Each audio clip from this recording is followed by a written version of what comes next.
થોડી વાર તો અશ્વત્થામાં વિચાર કરવા લાગ્યો કે આ કૌરવો જેવા કૌરવો પાંડવોનો વાળ વાકો નથી કરી શક્યા તો હું શું કરવાનો?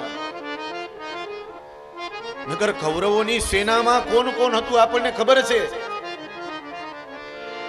ભીષ્મ દાદા હતા, કર્ણ હતા, અરે ગુરુ દ્રોણાચાર્ય હતા.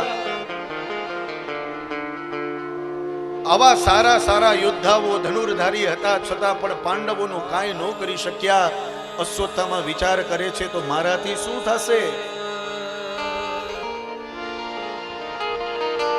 પણ અશ્વત્થામાએ કહ્યું,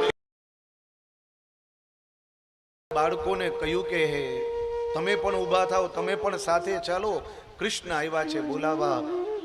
એના બાળકોએ કહ્યું અમારે આવું નથી, આપ જાઓ, અમને ઊંઘ આવે છે. એ બાળકો પાંચે પાંચ ત્યાં સૂતા રહ્યા.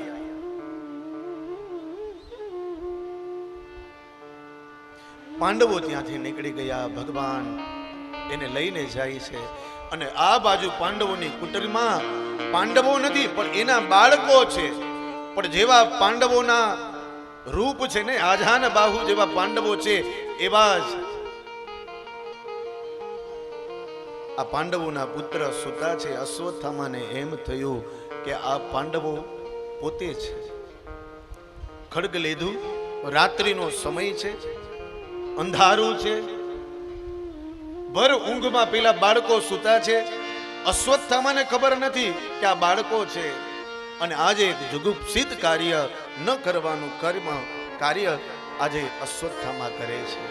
ખડગ લઈ એ પાંડવોના બાળકોના મસ્તક ધડથી અલગ કરી નાખ્યા છે.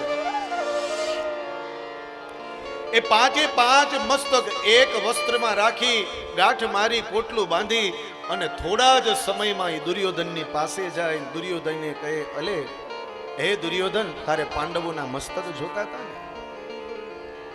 દુર્યોધન વિચાર કરવા લાગ્યો કે અવડું મોટું યુદ્ધ થયું છતાં પણ પાંડવોનો વાળ વાકો ન થયો ને ક્ષણવારમાં આ અશ્વત્થામા પાંડવોના મસ્તક લઈને આવી ગયો.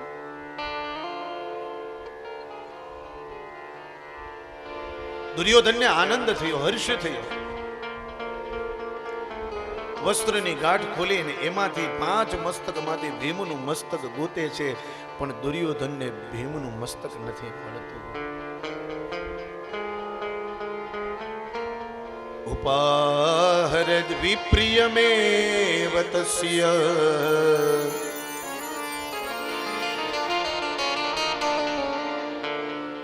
એ ભીમનું મસ્તક નથી મળતું ત્યારે દુર્યોધન ધ્રુસકે ધ્રુસકે રોવા લાગ્યો. પેલે હર્ષ થયો ને પછી શોક થયો. તો કે રોયો શું કામ?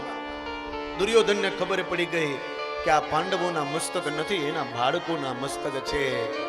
પણ એ જ્યારે જવાનો એનો સમય આવ્યો, હર્ષ ને શોક બંને આવ્યા ને, જવાનો સમય આવ્યો, પણ જતા જતા એ અશ્વત્થામાને કહેતો ગયો દુર્યોધન કે હે અશ્વત્થામા,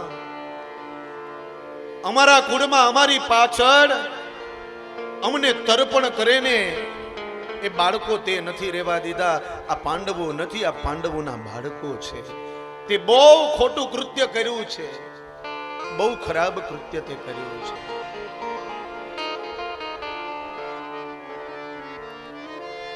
પણ હે અશ્વત્થામા, હવે જલ્દીથી જલ્દી આપ જાઓ, નકર અર્જુન તમને મૂકશે નહીં, પાંડવો તમને મૂકશે નહીં. તમે જલ્દીથી જલ્દી જાઓ.